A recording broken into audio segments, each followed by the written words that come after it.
Welcome, dear listener, to another installment of Terrifying Trios. This time, we'll be exploring a classic character that's been feared and beloved for over a century. That's right, our subject this time is Dracula. Content warning. The following films and book contain descriptions of violence, death, as well as graphic gore in our second film. If you don't like hearing about the consumption of insects as food, murder, or blood and the drinking thereof, please beware. Also, descriptions of movie and book plots lie ahead.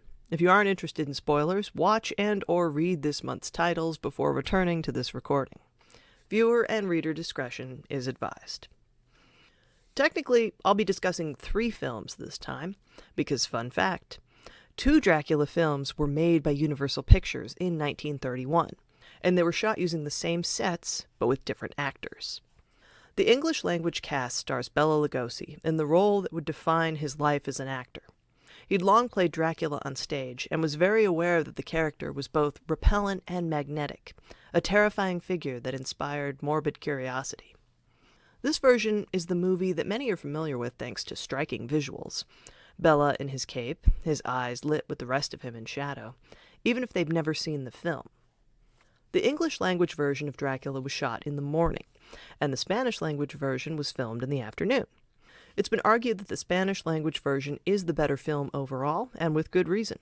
The actors watched what was done in the morning, and they worked hard to improve upon it each afternoon. Starring Carlos Villarreal as Dracula, the Spanish-language version has the same plot as the English version, which makes sense given that they use the same sets and marks. So here is a summary. A young law clerk named Renfield travels to the remote Carpathian Mountains at the request of Count Dracula, a man he has been corresponding with about renting a house in London. Ignoring the warnings of the locals, upon his arrival, Renfield learns that the Count plans to bring only 3 boxes with him to England. Soon, Renfield finds that the wine given to him by the Count has been drugged, and he passes out. Next, the action moves to the doomed ship Demeter. Renfield, now insane, guards the Count's luggage as the ship's crew are killed off one by one at night. When the ship makes land, everyone on board is dead, save Renfield. He is taken to the London asylum of a man called Dr. Seward. At a concert hall, the Count meets his new neighbor, Dr. Seward. He has rented the fine but run-down Carfax Abbey next door to Seward's asylum. The Count talks with Seward and his daughter, Mina in English, Ava in Spanish, who is attending the concert with her friend Lucy and her fiancé, Mr. Harker. Lucy is charmed by the Count, who speaks of death, but Seward's daughter is unnerved by the strange man. Soon after, we see the Count enter Lucy's room as a bat, and the scene cuts away as the Count, a man again, leans down to drink his victim's blood. In the next scene, Dr. Seward examines the body of Lucy in a crowded operating theater. He then travels to consult with the famous Dr. Van Helsing, who claims that, given the various corpses Seward has observed, who bear 2 small marks on their necks and whose bodies have been drained of blood, this is the work of a vampire. This being the 20th century, other scientists in attendance are skeptical, but Van Helsing and Seward return to England to speak with Renfield. Back at Seward's asylum, it seems that Renfield has developed a taste for insects. He prefers spiders, but will accept flies if that's all he can catch. As the film goes on, at times Renfield wants to serve the Count and is fearful of his retribution and eager to receive his favor. At other times he speaks to the heroes in desperation, hoping that they can save his soul. Either way, he's a useful distraction for the Count, who has begun preying on Seward's daughter. Soon, Ms. Seward falls ill, and she reveals that, in addition to having disturbing dreams and seeing a monstrous Lucy come back from the dead, she has hidden 2 small marks on her neck. Van Helsing attempts to reveal the truth about Dracula when he sees, through the mirror of a cigarette case, that the Count has no reflection. This leads to the first confrontation with the Count. He dramatically knocks the case to the floor, it's more visually dynamic in the Spanish version, and leaves. Ms. Seward, now in the Count's thrall, is at times terribly afraid of the night, while late in the film she delights in its beauty. Her fiancé, Jonathan, or Juan Harker, is skeptical of Van Helsing's stories of vampires, but Dr. Seward, determined to save his daughter, tries to follow his instructions and keeps wolfsbane throughout the house. The windows are shut, and a nurse keeps watch over his daughter at night. But then Dracula brings the nurse under his thrall. In both films, the second time Dracula and Dr. Van Helsing meet, the latter is nearly overcome by the Count's power. In both cases, a cross allows the doctor to drive off his hellish foe.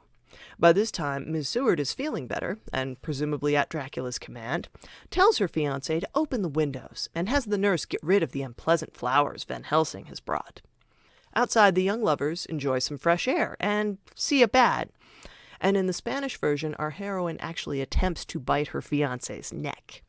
By this point, she too is unable to bear the sight of a cross.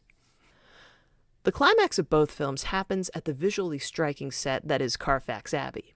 The Count, carrying an unconscious Ms. Seward down a long staircase, sets her down long enough to murder Renfield. This delay is helpful to our heroes. Van Helsing and Harker are able to get into the Abbey's crypt as the sun is rising. By driving a stake through Dracula's heart, having previously staked poor Lucy, Ms. Seward is freed from the vampire's curse. She and Harker then depart. The English version of the film seems at times a bit rushed, especially at the end, when the young lovers hurry toward daylight. In the Spanish version, they slowly climb the steps toward dawn, while Van Helsing is framed at the bottom of the staircase, looking down at Renfield's body. Having seen both versions now, I agree that the Spanish language version is stronger overall. This is in part due to its length. While the English language version of Dracula is only 75 minutes long, the Spanish version has a runtime of 104 minutes. This extra 29 minutes gives the actors more time to react to the horrors they're experiencing.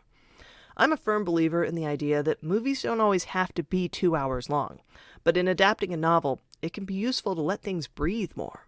The film as a whole seems more thoughtful, and was probably more frightening to audiences at the time, because of course, horror isn't just jump scares. It's the suspense of waiting to see what terrible thing might happen next. A few other brief notes.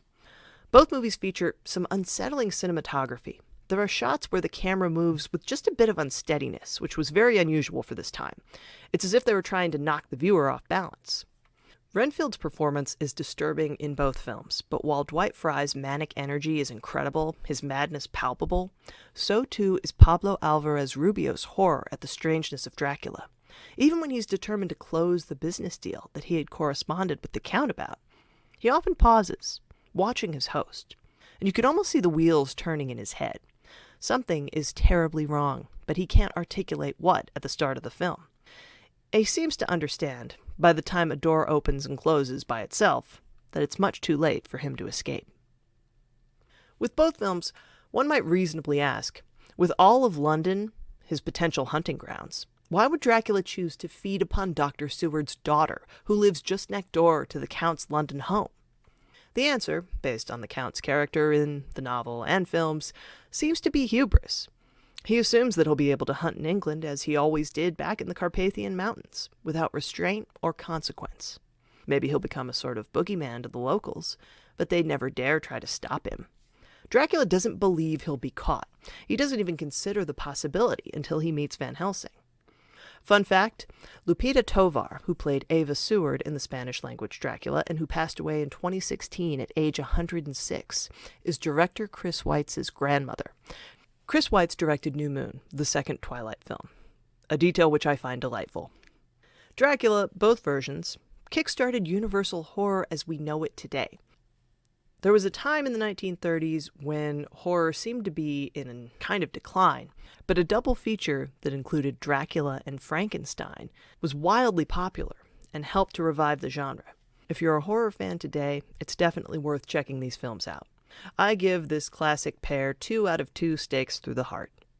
2023 has already been a fun year for horror comedy, what with Megan and Cocaine Bear, both of which I enjoyed, and this includes our second film, Renfield.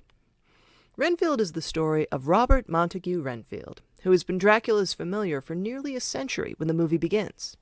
There's a very fun homage to the original films, brief flashbacks in black and white showing the approach to the castle and Renfield's first meeting with the Count. And in the present day, we find that Renfield has grown tired of being trapped in Dracula's thrall. He himself is not a vampire, but he possesses a fraction of his master's power, and by eating insects, he gains superhuman strength and speed. And even if he is mortally wounded, Dracula's blood can heal him. Renfield explains that Dracula has, in the time Renfield has served him, gone on many killing sprees, nearly been killed by vampire hunters — we see this happen once, but it's described as a pattern — and is now in a weakened state, living in the basement of an abandoned hospital in present-day New Orleans. Renfield brings him victims, but they aren't the victims his master wants. Instead of catching unsuspecting tourists or nuns or cheerleaders, Renfield tends to hunt less savory quarry. In order to find victims, at least that's what he tells himself at the start, Renfield attends a support group for people trapped by codependency. Of course, he's also trying to find a way to escape Dracula, but his excuse at first is that he can track down the at times abusive people harming his support group friends and feed them to the Count, without having to feel bad about these particular deaths. This is how Renfield first crosses paths with Teddy Lobo, heir to a feared local crime family. Teddy Lobo sends an assassin to kill 3 men who stole cocaine from his family's business. But Renfield kills all 3 first. One is the abusive boyfriend of a support group member, and then has to fight the assassin.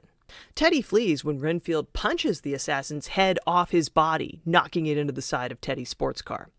In his haste to get away, Teddy speeds through a DUI traffic stop, where he is caught by police officer Rebecca Quincy. Rebecca's father, also a police officer, was murdered by the Lobo family, and Rebecca is determined to use Teddy to finally get justice. However, we soon learn that every cop in her department is already in the crime family's pocket, and Teddy is soon released. However, she pursues a lead. The pen found at the scene of the 4 murdered men leads back to a restaurant. What Rebecca doesn't know is that it's Renfield's pen, not Teddy's. Renfield is at the restaurant on the night that Rebecca comes looking for Teddy. And Teddy, after being gently threatened by his mother, whose habit of torturing people is the reason why no one messes with the Lobos, pursues Rebecca in order to make an example of her, and to prove that he's not all talk. He and several masked and armed Confederates take the restaurant hostage, and Renfield, unable to escape, cowers with the rest of the mortals. Teddy offers Rebecca a deal: either work with the Lobos or he'll shoot her in the head. However, Rebecca stands up to Teddy, correctly guessing that he's never killed anyone before, and she insists that she'd rather die than enter his employ. Seeing Rebecca do this inspires Renfield to eat a fly on a nearby serving tray, and once he's superpowered, he begins killing Lobos. Rebecca fights back too, shooting several attackers, but Teddy escapes in the confusion. The next day, at the police station, Renfield is the only person willing to make a witness statement. Everyone else, cop and civilian alike, has no interest in drawing the ire of the Lobo crime family. He actually brings Rebecca flowers and tells her how much her standing up to Teddy meant to him. While this reads like a romantic gesture in the moment, in talking with his support group, it becomes clear that Renfield has been moved to change his whole life.